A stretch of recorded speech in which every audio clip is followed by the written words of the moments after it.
Kannur കോർപ്പറേഷനിലേക്ക് DYFI March. മലിനജല ശുദ്ധീകരണ പദ്ധതിയിൽ അഴിമതി ആരോപിച്ചാണ് പ്രതിഷേധം. സന്തോഷ് ചേരുന്നുണ്ട്. സന്തോഷ്, എങ്ങനെയാണ് വിവരങ്ങൾ? കണ്ണൂർ മേയർ മുസ്ലിം മഠത്തിനെതിരെ വലിയ ആരോപണമാണ് ഉയർന്നു വന്നിരിക്കുന്നത്. CPIM ജില്ലാ സെക്രട്ടറി കെ രാഗേഷ് കഴിഞ്ഞ ദിവസം തെളിവുകൾ ഉൾപ്പെടെ പുറത്തുവിട്ടുകൊണ്ട് മലിനജല ശുദ്ധീകരണ പ്ലാന്റുമായി ബന്ധപ്പെട്ട വൻ അഴിമതി പുറത്തുവിട്ടിരുന്നു.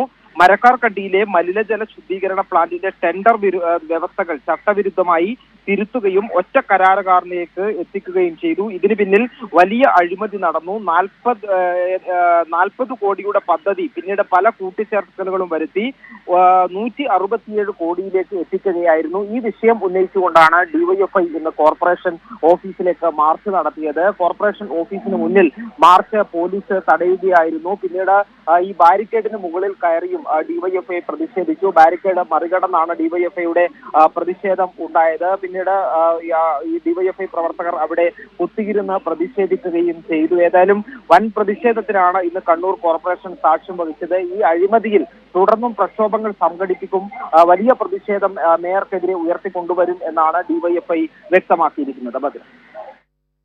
ശരി, സന്തോഷാണ് വാർത്തയുടെ വിശദാംശങ്ങൾ നൽകിയത്.